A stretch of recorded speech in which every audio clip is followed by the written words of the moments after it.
Hello guys, I am Meenakshi, YouTuber Meenakshi knowledge. आशा करती हूँ आप सभी ठीक होंगे।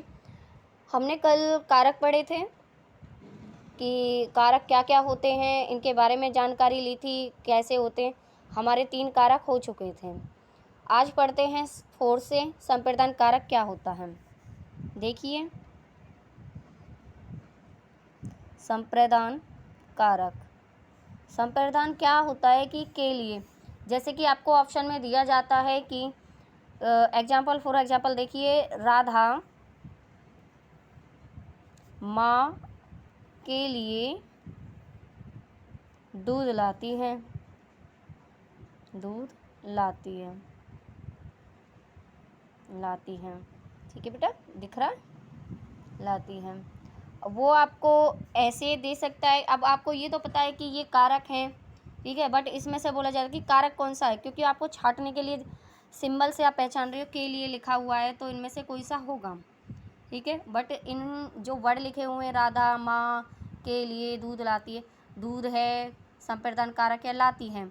आपको मैंने कल भी बताया था किस शब्द है, ठीक है। उसके लिए जो आपकी विभक्ति होती है, जिस शब्द की जिसके बारे में पूछा गया, उस विभक्ति को लिख दिए किसके लिए, किसके लिए, ठीक है। और आपसे पूछा जाता है कि इसमें कौन सा संप्रदान कारक है, तो आपको क्या ढूंढना है।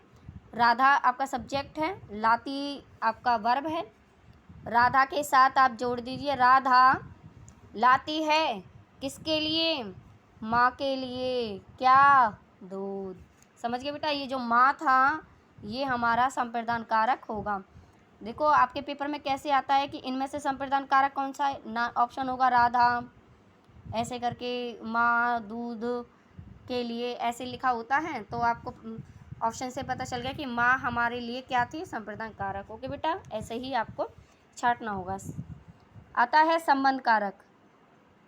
संबंध कारक इजी हैं, बट एक बार छांटना आ जाए तो सब चीज़ें इजी लगती हैं।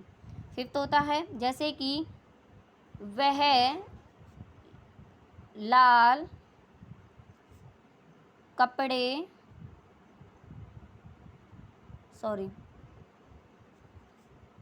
कपड़े वाली मेरी बहन है, वह लाल कपड़े वाली मेरी बहन है, ठीक है बेटा। अब आपको अंडरलाइन वर्ड पे दे दी जाए कि वह क्या है, वह तो आप छांट लोगे कि हमने पहले भी पढ़ा था कि किसी के बारे में संज्ञा सर्वनाम हो, और वो हमारे क्या कहलाते हैं, कर्ता कहलाता है जिसके द्वारा काम हो रहा है। लाल, आप इस चीज़ को छोड़िए, लाल क्या होता है, ये क्या होता है, मैं आपको आगे वाली वीडियो में बताऊंगी ये विशेषणों क्या काम करते हैं। अब आपसे सब्जेक्ट दे रखा है और कोई क्रिया है, इसमें क्रिया बहन, मेरी लाल कपड़े वाली मेरी बहन, इसमें कोई क्रिया नहीं है, ठीक है। अकॉर्डिंग टू क्रिया होनी चाहिए, बट इसमें क्रिया नहीं है, तो आपको कैसे छांटोगे कि ये संबंध है, कि उसने इंडिकेट कर रखा है इस क्वेश्चन में पूरा कि वह लाल कपड़े वाली, इंडिकेट कर रहा है कि ये जो लड़की है जिसने रेड कपड़े पहन रखे हैं, ये वाली लड़की, ये मेरी ही बहन है। तो मेरी का मतलब है इससे उसका संबंध होगा इस बंदे का, ठीक है बेटा। जिसका संबंध होता है और आपसे पूछा जा रहा है वो है मेरी बहन है, तो आप ये नहीं करोगे वह लाल कपड़े वाली मेरी बहन है। कौन पूछ रहा है, और इनमें से संबंध पूछा गया कि किसका किससे संबंध, वह का संबंध उसकी बहन से है, ठीक है बेटा। इसमें जो है इस संबंध वाचक जो पूछा गया है बहन है उसकी, ठीक है। कोई और आ जाता है जिसमें कि संबंध के लिए ढूंढा जाए, उसमें कारक चिन्ह लगाइए काके की, तो आ जाएगा। अधिकरण वाला देखिए, अधिकरण से कैसे होता है कि कोई चीज़ किसी के ऊपर हो, जैसे कि बिल्ली मेज पर है। कोई भी चीज़ किसी के ऊपर हो, नीचे हो, दाएं हो, बाएं हो, उस टाइप से। बिल्ली सब्जेक्ट है, पर है, आप लगा के देख लीजिए अधिकरण से किस शब्द लगाइए, और में या पर है, देखिए में या पर, बिल्ली किस पर है, ये लिखा हुआ है, आप ऐसे बोल दीजिए, तो किस पर है, मेज पर है। ऑप्शन में आया कि अधिकरण कारक कौन सा, इसमें से अधिकरण ये था, ऐसे छाटना है, आपका निकल जाएगा। कहीं भी हो, बिल्ली ऊपर है, नीचे है, मेज पर है, आदमी है, बाहर बैठा है, दूध में कुछ पड़ा है, कोई भी चीज़ है, इस टाइप से आप देख सकते हो।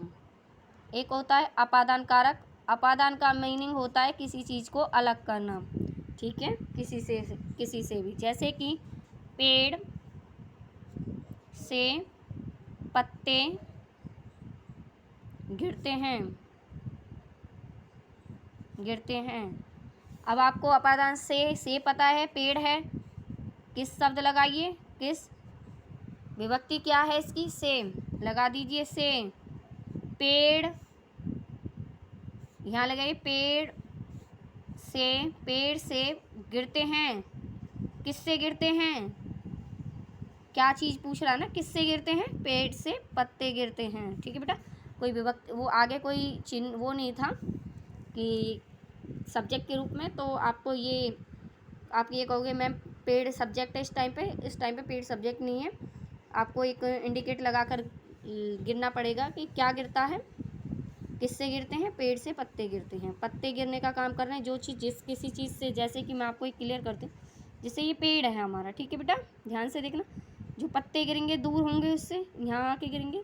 सेकंड होता है कि जैसे कि ये पहाड़ है, यहाँ से पानी जाएगा, वो अलग नदियों में जाएगा।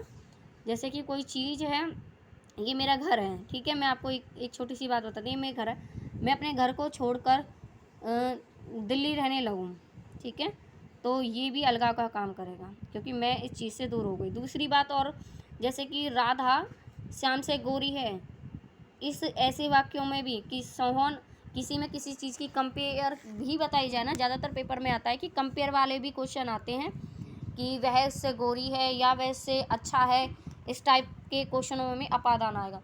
आप क्लियर ये मत कर देना कि हम विभक्ति को यूज करके काम कर लें, बट जहाँ अलगाव का या कंपेयर का काम करेंगे वो अपादान होगा, ठीक है बेटा। एक होता है संबोधन। संबोधन में होता है हे अरे, जैसे कि हे राम, ठीक है, ऐसे लिखा होगा, वैसे भी आप इन चीज़ों को कर लेते हो, ये इजी होता है सबसे। एक होता है अरे सखी कहाँ चली, ठीक है, ये अरे वाला आएगा, ऐसे आएगा, आप इस चीज़ को पहचान लेते हो। वीडियो को लाइक करना, शेयर करना ना भूलें। आपको कोई दिक्कत हो इसमें तो मुझे पूछ सकते हो, दोबारा से मैं आपको और अच्छे से डिस्क्राइब कर दूँगी, ठीक है। आपका प्यार ऐसे बना रहेगा तो मुझे अच्छा लगता है, और भी मोटिवेशन होती है जिससे कि मैं आपके लिए और वीडियो बनाऊँ। थैंक यू, धन्यवाद।